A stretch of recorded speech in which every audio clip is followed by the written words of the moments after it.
আসসালামু আলাইকুম ওয়া রাহমাতুল্লাহি ওয়া বারাকাতুহু। ইন্নাল হামদালিল্লাহ নাহমাদুহু ওয়া নাস্তাঈনুহু ওয়া নাস্তাগফিরুহ।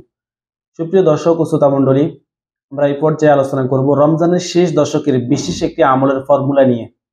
যে আমলের ফর্মুলাটি আমাদেরকে বলেছিলেন শেখ আব্দুর রহমান আস-সুদাইস, যিনি কাবা শরীফের বর্তমান ইমাম। তিনি সুন্দর রমজানের শেষ দশকের একটি বিশেষ আমলের ফর্মুলা বর্ণনা করেছেন। সেটি হলো, তিনি বলেন আপনি রমজানের শেষ দশকে প্রতিদিন এক নম্বরে 1 দেরহাম করে কিংবা 1 টাকা করে আপনি দান করুন।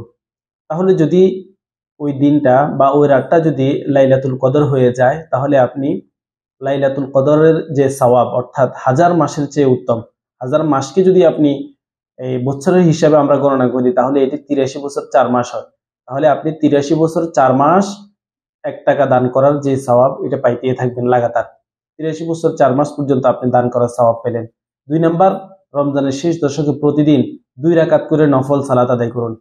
তাহলে আপনি 83 বছর 4 মাস পর্যন্ত নফল সালাত আদায় করার যে সওয়াব, সেটি আপনার আমলনামায় চলে আসবে। 3 নাম্বার যে আমলটির কথা তিনি বলেন, সেটি হলো যে আপনি প্রতিদিন সূরা ইখলাস 3 বার করে তিলাওয়াত করুন। তাহলে আপনি 83 বছর 4 মাস পর্যন্ত 3 বার করে সূরা ইখলাস তিলাওয়াত করার যে পরিমাণ সওয়াব, সেই পরিমাণ সওয়াব আপনার আমলনামায় লেখা হয়ে গেল।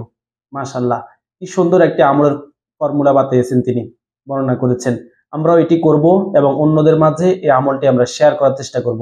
আমরা সবাই বেশি বেশি করে এই ভিডিওটি শেয়ার করে দিব, যাতে করে সবাই দেখেন এবং এই অনুযায়ী আমল করতে থাকেন। রমজানের শেষ দশকে আমরা কিছু টাকা দান সদকা প্রতিদিন করব এবং প্রতিদিন যতটুকু সম্ভব হয় নওয়াফিল পড়ব, অন্তত 2 রাকাত হলেও, এবং সূরা ইখলাস আমরা অন্তত 3 বার আমরা তিলাওয়াত করার চেষ্টা করব ইনশাআল্লাহ বিইজনিল্লাহ। আসসালামু আলাইকুম ওয়া রাহমাতুল্লাহি ওয়া বারাকাতুহু।